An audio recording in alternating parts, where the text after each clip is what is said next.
You see the headlines, you hear the debates, but behind all that noise are literally millions of individual stories. We're talking about one of the most defining challenges of our time. So we're going to break it all down in the next 5 minutes. Let's dive right in. Okay, so let's start with the most basic question of all. Who is a refugee? It sounds simple, right? But the answer is actually super specific, and getting it right has massive implications for millions of people's lives. It's really the key to understanding this whole thing. All right, here's the official legal definition from way back in 1951. Now, a couple of phrases here are absolutely crucial. First, a well-founded fear of being persecuted. And second, that they're outside their home country and can't go back safely. So this isn't just about someone looking for a better job or escaping poverty. We're talking about a direct, credible threat to their life and their freedom. So now that we know who a refugee is, let's talk about how many. And, the scale of what's happening right now. It's just staggering.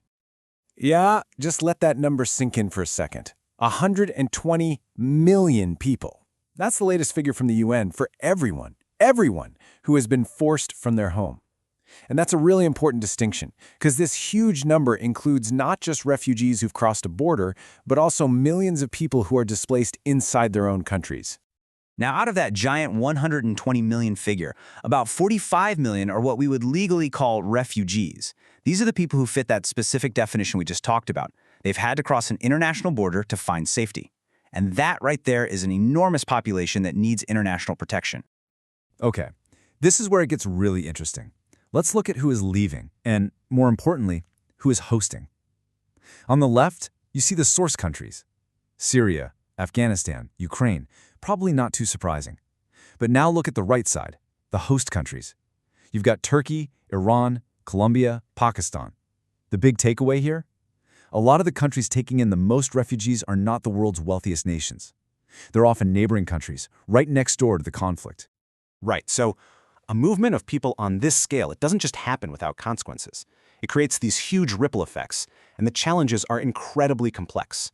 Not just for the refugees, but for the host countries and really for the entire world. And these challenges are all connected, like a chain reaction. You start with inconsistent legal protections, which creates instability. That puts a huge strain on a country's economy, on housing, on jobs. This, in turn, can spark security fears. And what happens then? Well, it can feed into political movements, fueling nationalism and anti-immigrant sentiment. You can see how it's this really tough, interconnected cycle. So here's a really critical point you have to understand. That 1951 definition was written for a post-World War II world. It doesn't cover everyone who's forced to flee today. For example, if you're fleeing persecution in Syria, you're legally a refugee. You have rights. But what if your home in Bangladesh is literally sinking into the sea because of climate change? People call you a climate refugee, but legally, that term means nothing. There's no international protection for you. This is a huge gap in the law, and it leaves millions of people in this terrible legal limbo. All right, let's bring this down from the global level and look at a specific country to see how all this plays out in the real world. We're going to take a look at India, because its situation is really unique and pretty complex.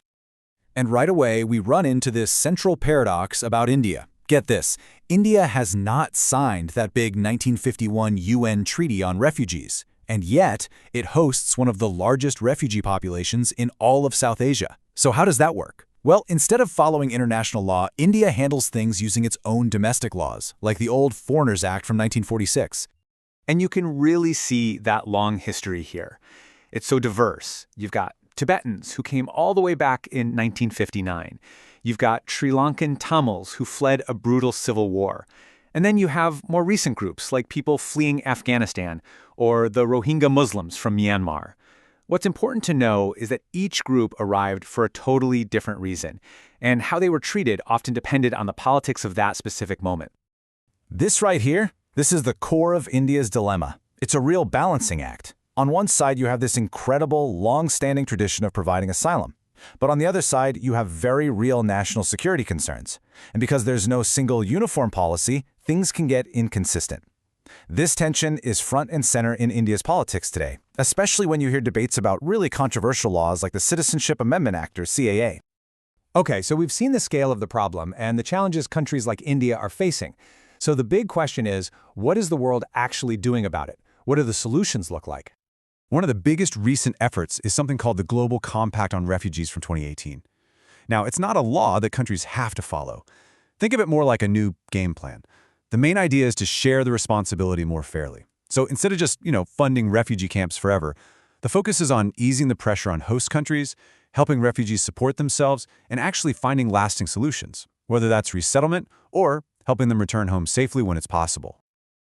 When you strip away all the statistics, the laws, and the politics, what you're left with is a really profound moral question.